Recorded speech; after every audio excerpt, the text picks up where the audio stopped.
வணக்கம் நண்பர்களே, இந்துக்கள் விழித்திரு நண்பர்கள் வணக்கம். இந்த பதிப்பக்கம் சப்ஸ்கிரைப் பண்ணுங்கள், ஃப்ரெண்ட்ஸ் ஷேர் பண்ணுங்கள். சப்போர்ட் பண்ணணும்னு நினச்சிங்கன்னா super thanks. Join button to share channel. Thank you.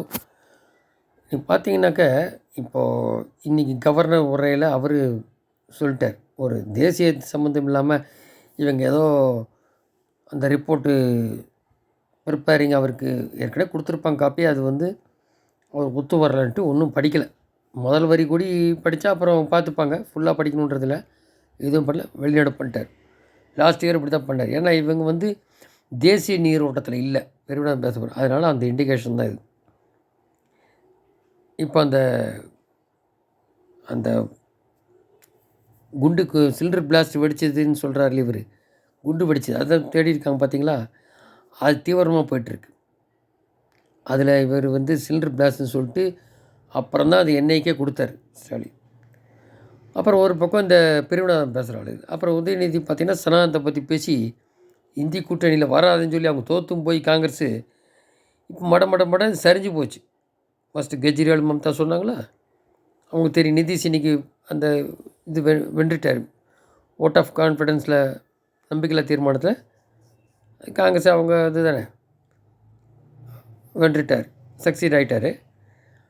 இப்போ அது பார்த்திங்கன்னா, அது போக ஏற்கனவே 2 பிரிஞ்ச கூட்டணிக்கு போட போகிறாங்க. மகாராஷ்டிராவில் குழப்பம் இருக்குது.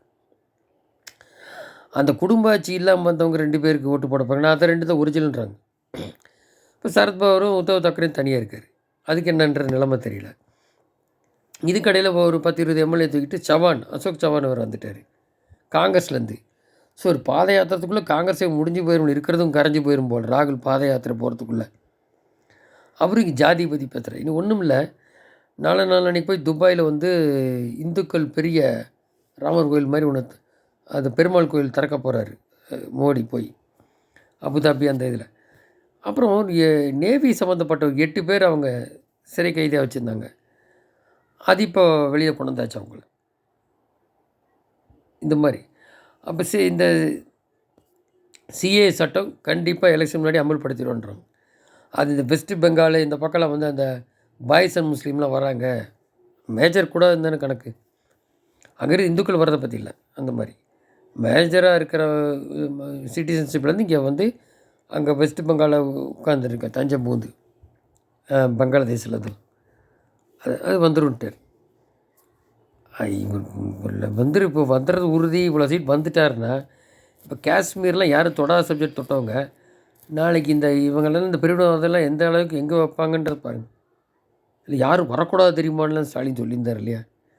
நேற்று வேறு இந்த தலைவர் வந்தப்போ வேறு ஆயிருந்தது, ஏற்கனவே வீடியோ போட்டு. இது என்ன பண்ண போகிறாங்கன்னு தெரியாமல் இருக்காங்க, அதோட விளைவு தெரியாமல் அப்படின்னு. ஸோ இப்போ களம் மாறிடுச்சுன்றாங்க. இவன் எடுத்த சர்வேல், நார்த் இந்தியா எடுத்த சர்வேலாம் என்ன பேஸில் எடுத்தாங்கன்னு தெரியல. அது ஒரு இவங்க உள் சர்வே எடுத்திருப்பாங்க பிஜேபியில். அதனால தான் அவர் வெளியே சொல்ல மாட்டேங்கிறாரு. அந்த பர்சன்டேஜை மட்டும்தான் சொல்கிறார் அண்ணாமலை. அதில் எவ்வளோ சீட்டுன்றது அப்புறம் அப்படிங்கிறார். ஏன்னா சீமான் ஒரு பங்கு பிரிச்சுட்டு மும்முனை போட்டிங்கிறதுல என்னென்னு சொல்ல முடியும். இப்போ பாருங்கள், அவர் பிஜேபியோட கூட்டணினார் அதிமுக ஸ்டாலின். இப்போ அவர் இல்லைங்கிறாரு. இப்போது கன்ஃபார்ம் பண்ணி நான் திட்டவட்டமாக இல்லைங்கிறாரு. ஏன்னா ஒரு வேளை சீட்டு கம்மியாக கொடுத்தா இந்த பக்கத்துக்கு ஓப்பனாக வைக்கிறாரு. யாரை? திருமாவளவனை, ஒரு கம்யூனிஸ்ட்டு, காங்கிரஸ் வராட்டி அவங்களே எதையாது ஒன்றும் இல்லை. திருமாவளவனும் கம்யூனிஸ்ட்டு இழுத்தா கூட போதும். அது எப்படி பண்ணுறாங்க தெரில. அதை கொஞ்சம் இதாக பண்ணணும், இன்டாக்டாக இருக்கிறது. இப்போ 4 சீட்டு கேட்குற அப்படி எங்கள் சின்னத்தில் நிற்பேன்னு சொல்லுவோம். அப்படி போன தடவை ஒரு சொன்ன தன்னோட சின்னத்துலேயும் ஒரு சின்ன சூரியன் சின்னத்துலேயும் நின்று அப்படி. அப்புறம் எல்லாம் இந்த தடவை கொடுத்த சீட்லாம் கொடுக்க மாட்டேங்கிறாங்க. இப்போ இதில் கார்த்திக் சிதம்பரம் வேறு பிஜேபி சப்போர்ட்டாக மோடி புகழ்ந்து பேசுகிறாரு. இது சிதம்பரம் பேசுகிறா அப்படி. ஏன்னா இவங்க என்ன இந்த பக்கம் தாவரத்துக்கு இருக்காங்களா? மகாராஷ்டிரா சவான் மாதிரி ஒன்றும் தெரியல. ஸோ இப்படி டாக்ஸ் போயிட்டுருக்கு. ஒரு பக்கம் பார்த்தா மோடி எதிர்த்து ஒரு கேண்டிடேட்டும் இல்லை. போனவரே தப்பித்தவறி ராகுல இவர் தான் பிரதம மந்திரி கேண்டிடேட்னாரு.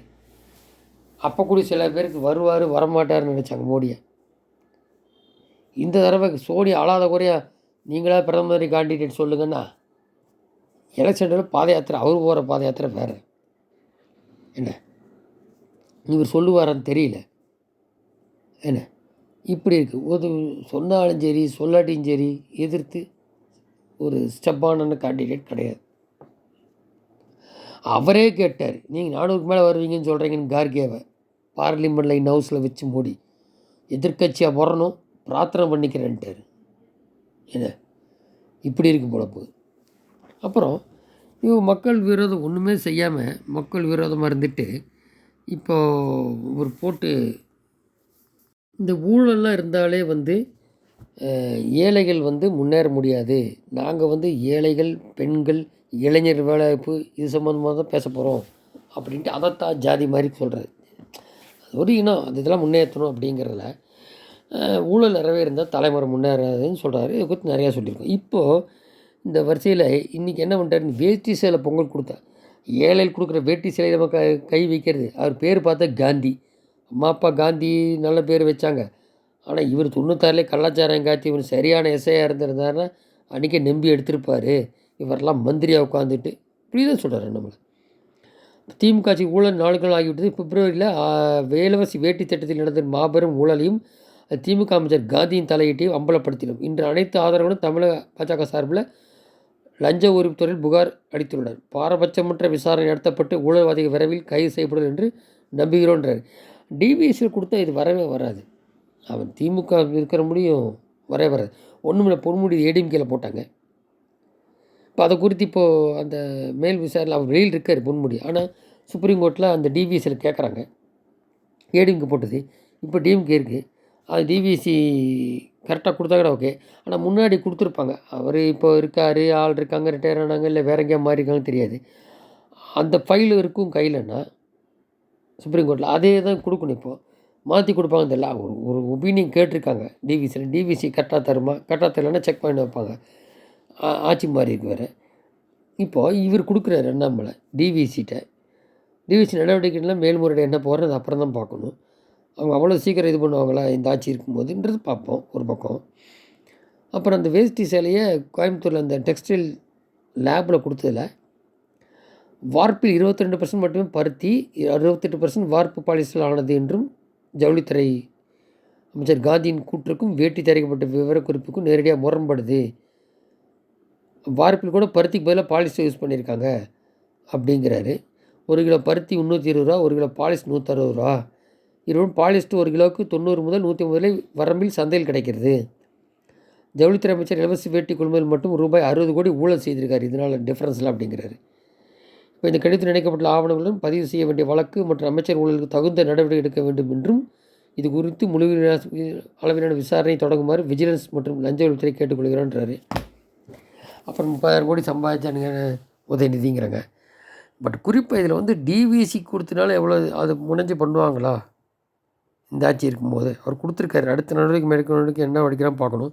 இதில் என்ன சொல்கிறதுன்னா, வேட்டி கொடுக்காம செய்கிற வேட்டி முறையாக செய்யாமல் ஏழைகளதிலே 60 கோடி அடிக்கிறானுங்க. இவர் எப்பேற்பட்ட பிச்சைக்காரனாக இருப்பானுங்க. ஏழைக்கு வருஷத்தோடு கொடுக்க வேட்டி, அதேமாதிரி கரும்பு கொடுக்குறதுலையும் தான் இது ஏதோ ஒன்று வேணும். இந்த மாதிரி ஆட்கள் இவங்களுக்கு ஓட்டை போடுறான் இந்துக்கள். மற்றவங்க விடுங்க, இந்துக்களுக்கு இன்னும் சொரண வேண்டாம், விழிக்க வேண்டாம், குடும்பம் முன்னேற வேண்டாம்.